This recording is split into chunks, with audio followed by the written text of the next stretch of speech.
ഇതാണ് ഇത്രയും കാലം ഞങ്ങൾ അവർക്ക് കൊടുത്തുകൊണ്ടിരിക്കുന്ന ഗിഫ്റ്റ് കീ ചെയിനുകൾ.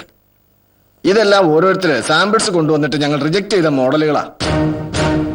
സർ, പണ്ടെങ്ങും ആരോ കൊണ്ടുവന്ന സാമ്പിളാണിത്. ആരാ കൊണ്ടുവന്നത്? ദിവസവും ഇതുപോലെ സാമ്പിളുകൾ നിരവധി ആളുകൾ കൊണ്ടുവരാറുണ്ട്. പക്ഷെ പാർട്ടിക്ക് ഇഷ്ടപ്പെട്ടാലേ അവരുടെ കൊട്ടേഷൻ സ്വീകരിക്കാറുള്ളൂ. മാത്രമല്ല, പണ്ടെങ്ങാണ്ടോ റിജക്ട് ചെയ്ത മോഡൽ ആയതുകൊണ്ട് ഇതിന്റെ ഡീറ്റെയിൽസ് ഇവിടെ ഉണ്ടാകാനും സാധ്യതയില്ല. ഈ കീ ചെയിന്റെ യഥാർത്ഥ അവകാശി വരും വരെ ഞാൻ എപ്പോ ആവശ്യപ്പെട്ടാലും എന്റെ മുമ്പിൽ ഹാജരാവണം. Of course. ഈ കോളേജിന്റെ ചരിത്രത്തിൽ ഇങ്ങനൊരു സംഭവം ആദ്യമായിട്ടാ. ഒരിക്കലും വിശ്വസിക്കാൻ കഴിയില്ല സർ. താങ്കൾ ഒരു പോലീസ് ഓഫീസർ ആയതുകൊണ്ട് മാത്രം ചിന്തിക്കുന്നതാണിത്. കഴിഞ്ഞ കുറെ വർഷങ്ങളായി എനിക്ക് അത്രയ്ക്ക് അടുപ്പവും പരിചയമുള്ള കുട്ടികളാണിവർ. ഇനിയിപ്പോ അവര് തന്നെയാണെന്ന് നിങ്ങൾ പറഞ്ഞാലും എനിക്ക് വിശ്വസിക്കാൻ ബുദ്ധിമുട്ടുണ്ട്. മാഡം, അടുപ്പം പരിചയമൊക്കെ നല്ലത് തന്നെ. എന്ന് വെച്ച് കുറ്റവാളികളല്ലാതാവോ? തെളിവല്ലേ പ്രധാനം. അതിനുവേണ്ടി ആരെ വേണേലും ചോദ്യം ചെയ്യാനുള്ള അധികാരം ഇപ്പൊ ഞങ്ങൾക്കുണ്ട്. ഞങ്ങൾ ഇങ്ങനെ ചോദിച്ചോണ്ടേയിരിക്കും. ഞാൻ പറഞ്ഞ ശരിയല്ലേ സാർ? ഞങ്ങൾക്ക് മിസ് രാധിക മേനോന്ന് കാണണം. രാധിക മിസ്സിനോടൊന്ന് വരാൻ പറയൂ. കൃഷ്ണകുമാറിന്റെയും ജസ്റ്റിസ് രാഘവന്റെയും കൊല നടക്കുന്ന സമയത്ത് ഇവരുടെ സാന്നിധ്യം വളരെ വ്യക്തമാണ്. സോ പോലീസിന് ഈ അവസ്ഥയിൽ അവരെ കണ്ടുപിടിക്കേണ്ടത് വളരെ അത്യാവശ്യമാണ്. അതുമാത്രമല്ല, miss Radhika Menon, I M SP Varghese Antony from crime branch. Radhika ഇവിടെ ഗസ്റ്റ് ലെക്ചറായിട്ട് വർക്ക് ചെയ്യുന്നു. ചെർപ്പളശ്ശേരി കൃഷ്ണവിലാസത്തിൽ റിട്ടയർഡ് തഹസിൽദാർ ജഗന്നാഥ മേനോന്റെ മകൻ, അതായത് കൊല്ലപ്പെട്ട ജസ്റ്റിസ് രാഘവ മേനോൻ രാധികയുടെ ആരായിട്ട് വരും? അകന്ന ബന്ധത്തിൽപ്പെട്ട ഒരു അമ്മാവൻ. പേടിക്കണ്ട, ഞാൻ വെറുതെ ചോദിച്ചതാ. അന്വേഷണത്തിനിടയിൽ ഞങ്ങൾ പോലീസുകാർ ഇങ്ങനെയാ വെറുതെ ഓരോന്ന് ഞാൻ ചോദിച്ചോണ്ടിരിക്കും. വല്ലോ കിട്ടണമെങ്കിൽ കിട്ടട്ടെ. എന്ത് തെളിവ്? നിങ്ങളുടെ പ്രിയപ്പെട്ട വിദ്യാർത്ഥികൾ, ഐ മീൻ ത്രിമൂർത്തികൾ, അവരാണ് എന്റെ ഇപ്പോഴത്തെ വിഷയം. അതുകൊണ്ട് ഇനി മുതൽ എനിക്ക് നിങ്ങളുടെയൊക്കെ സഹായം സഹകരണം വേണ്ടിവരും. രാധിക മിസ്സിനോട് എനിക്ക് കുറച്ച് കാര്യങ്ങൾ കൂടി ചോദിച്ചറിയാനുണ്ട്. ഇപ്പൊ വേണ്ട, സമയം ഞാൻ വിളിച്ചു പറയാം. ടെൻഷൻ അടിക്കണ്ട. എ ഫ്രണ്ട്ലി ഇൻവെസ്റ്റിഗേഷൻ, അതാണ് എനിക്കിഷ്ടം. Let's go. പോവാ മാഡം. സർ.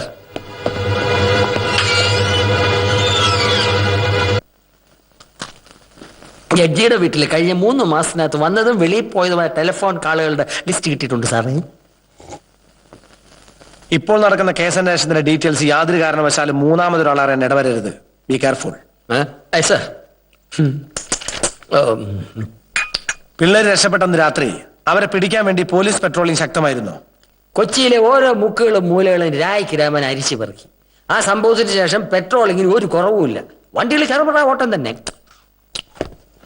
അങ്ങനെയാണെങ്കിൽ കൊച്ചി വിട്ടുപോകാൻ ഇതുവരെ ആ ത്രിമൂർത്തികൾക്ക് കഴിഞ്ഞിട്ടുണ്ടാവില്ല.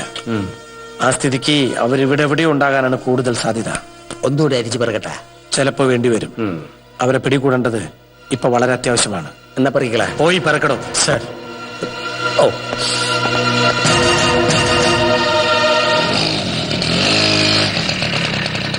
ഇറങ്ങിക്കോളൂ. ആ, സമയത്തിനൊന്നൊരു വിലയില്ലല്ലേ? സോറി, എക്സാമിന് മുമ്പുള്ള കുറച്ച് പോർഷൻസ് തീർക്കാനുണ്ടായിരുന്നു, അതുകൊണ്ടാണ് ലേറ്റ് ആയത്. Okay please. മലയാള അധ്യാപികയും അത്യാവശ്യം സാഹിത്യവാസനയും ഉള്ളത് കൊണ്ടാവാം ഏത് പാട്ട് എഴുതിയാലും ട്യൂൺ ചെയ്യുന്നതിന് മുമ്പ് അത് കറക്റ്റ് ചെയ്യാനും അഭിപ്രായം അറിയാനും ത്രിമൂർത്തികൾ രാധിക മേനോനെ കാണാറുണ്ടെന്നും അങ്ങനെ നിങ്ങളുടെ അഭിപ്രായം സ്വീകരിച്ചാണ് അവർ മ്യൂസിക്കൽ പ്രോഗ്രാം ചെയ്യാറുള്ളതെന്നും എന്തിനേറെ അവരുടെ സക്സസിന് പിന്നിലെ സീക്രട്ട് രാധികയാണെന്നും അന്വേഷണ റിപ്പോർട്ടിൽ കണ്ടു. അവരുടെ കഴിവിലൊരു ആരാധന ഉള്ളത് കൊണ്ടാവാം കോളേജിൽ എല്ലാവർക്കും ത്രിമൂർത്തികളോട് തോന്നിയൊരു അടുപ്പം പോലെ രാധികയ്ക്കും അവരോട് തോന്നിയത്. അങ്ങനെയും സംഭവിക്കാം. ഈ അറ്റാച്ച്മെന്റ് ഒരു ഗുരുശിഷ്യ ബന്ധമാണോ അതോ? Sir, what do you mean? They are my best friends, that's all. Best friends, അതായത് നല്ല സുഹൃത്തുക്കൾ. സൈക്കോളജി അനുസരിച്ച് സ്വന്തം രക്തബന്ധത്താക്കൾ ഉപരി ഉള്ളു തുറന്ന് ഏത് കാര്യങ്ങളും ഷെയർ ചെയ്യുന്നവർ. അങ്ങനെയെങ്കിൽ അവർ ചെയ്ത കൊലപാതകങ്ങളെ കുറിച്ച് മിസ് രാധിക മേനോൻ അറിയാമെന്ന് ചുരുക്കം. No, അവർ കൊലപാതകളല്ല, അവരത് ചെയ്യില്ല. കൊല്ലപ്പെട്ട ജസ്റ്റിസ് തന്റെ അമ്മാവനായിരുന്നിട്ടും ആ കൊലക്കേസിൽ പോലീസ് സംശയിക്കുന്നവരെ രാധികയ്ക്ക് അങ്ങനെ പൂർണ്ണമായിട്ട് വിശ്വസിക്കാൻ കഴിയും? തീർച്ചയായും അവരത് ചെയ്യില്ല. എനിക്കതിൽ നല്ല വിശ്വാസമുണ്ട്. പിന്നെ നിങ്ങൾ അത് വിശ്വസിക്കണമെന്ന് എനിക്ക് നിർബന്ധമില്ല. കാരണം നിങ്ങളൊരു പോലീസുകാരനാണ്, കുറ്റവാളികളെ മാത്രം തേടി നടക്കുന്ന പോലീസ്. ചൂടാവില്ല madam, cool down please, relax. അപ്പൊ പിന്നെ ആരായിരിക്കും? ഏതാ പെൺകുട്ടി? ഗീത, വിനോദിന്റെ കസിന്. ഇങ്ങുവാ. ഗീത, രണ്ടാം പ്രതി വിനോദിന്റെ മുറപ്പെണ്ണ്. അവരെ കുറിച്ച് എന്തെങ്കിലും അറിയാതിരിക്കില്ല. എങ്കിൽ ഈ കുട്ടിയോടൊന്ന് ചോദിക്കല്ലേ മിസ് മേനോൻ? വിനോദിന്റെ കസിനോ അതോ വുഡ്ബിയോ? അങ്ങനെ സാർ ഉദ്ദേശിക്കുന്ന പോലെ ഞങ്ങൾക്ക് പറയത്തക്ക ബന്ധമൊന്നുമില്ല. എന്ന് വെച്ചാൽ കൊലയാളിയായ വിനോദുമായി അത്ര വലിയ ബന്ധമൊന്നുമില്ലെന്നും അഥവാ ഉണ്ടായിരുന്നെങ്കിൽ തന്നെ ഇനിയും ആ ബന്ധം തുടരാൻ ആഗ്രഹിക്കുന്നില്ലെന്നും അർത്ഥം.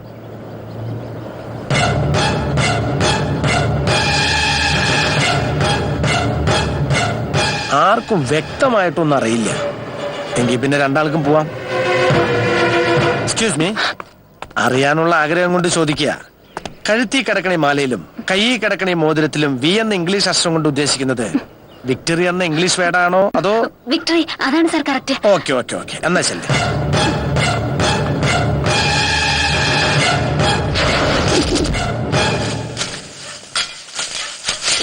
അതെ,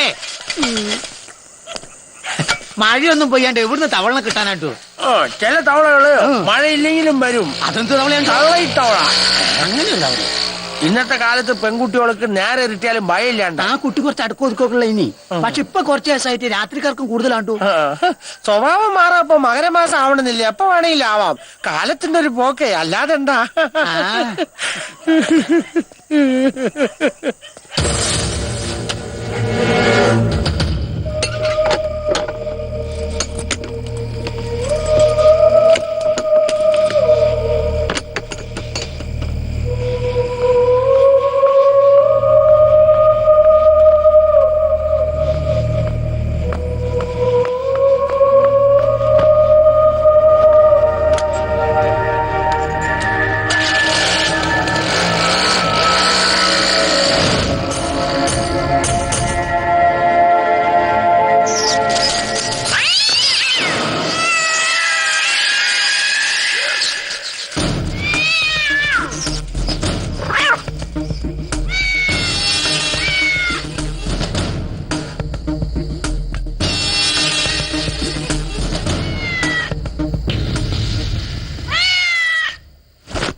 രാവണൻ.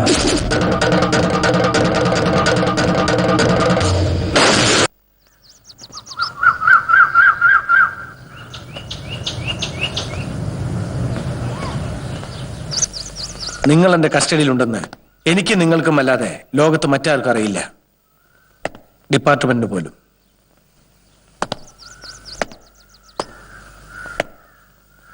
കാരണം യഥാർത്ഥ കുറ്റവാളികളെ പുറത്തു കൊണ്ടുവരണമെന്ന് നിങ്ങളെപ്പോലെ ഞാനും ആഗ്രഹിക്കുന്നു. പക്ഷെ അതിനു വേണ്ടത് പരസ്പര സഹായമാണ്.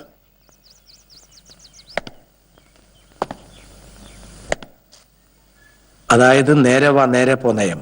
I mean straight forward.